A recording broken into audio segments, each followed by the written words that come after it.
Welcome to Writing to Advise and Instruct GCSE English. So let's have a read of this together. So you need to be able to use your writing skills effectively in order to tell people what to do.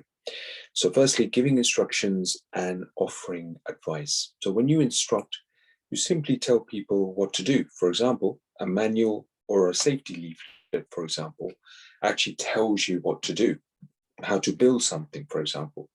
When you advise, you show empathy with a person's situation and suggest what they should do. For example, an agony aunt letter or a blog on coping with stress. So an agony aunt helps out a person who has any problems, and they will just write back and say what solutions that the agony aunt has for that person.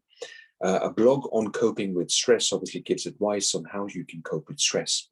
It is very important that writing to advise is confident, but also has a friendly and supportive tone of voice. One way to achieve this is to offer alternatives. So the reader may feel more encouraged if they can choose to follow the orders that they are most comfortable with. Secondly, we have order and structure. So both types of writing require lots of order or imperatives, so people know what they should do. To keep these friendly in writing to advise, you should attach an empathizing phrase before the order. So such as, although talking to new people can feel awkward, you must make an effort to speak to people at your new school. So empathy is the order and structure that we're using here. To keep your orders clear, you need to put them in logical order and join them together using connectives of sequence. In writing to instruct, these connectives should be quite simple. First, secondly, next, finally, and so on and so on. But in writing to advise, they should be more varied so they seem friendlier. To begin with, after this, once you have achieved that, and so on and so on. So these words are more softer than, for example, firstly, secondly, thirdly, fourthly, and so on and so on. So you can use modal verbs when it comes to writing to advise and instruct. So modal verbs are used to show necessity, possibility, and ability. So these will help you to emphasize your orders or advice. Learn the 4 modal verbs in the following. So you have must, need, should, and could. So these 4 modal verbs could be used for advising and also instructing. And you can see the examples on the right-hand side.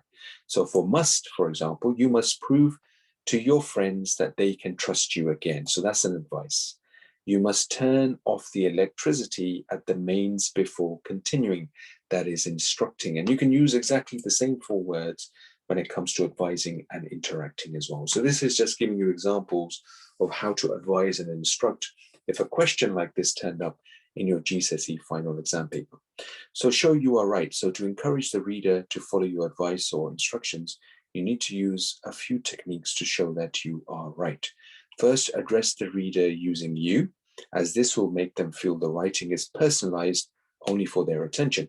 When instructing, add connectives of cause and effect. So if you make it clear why something needs to be done, the reader will be reassured that you are an expert. When advising, use some of the forestry techniques or persuasion, such as opinions, rhetorical questions, empathy, triplets, and repetition. This will help to convince your reader that your advice is worth following. So at the end of this particular chapter, we have a 40-mark question, an essay question, which has to be completed. And in this case, attempt one of the 4 questions given below. For a clear and also complete answer, use paragraphs and focus on content and organization and technical accuracy. Type in your answers in the space given below. So these are so choose one of the 3 and decide to write based on advice and instruction. And then we'll go through this in a class with some feedback in terms of what your likely score possibly could be. So this is in preparation for your GCSE exams whenever you may have them. Okay, good luck.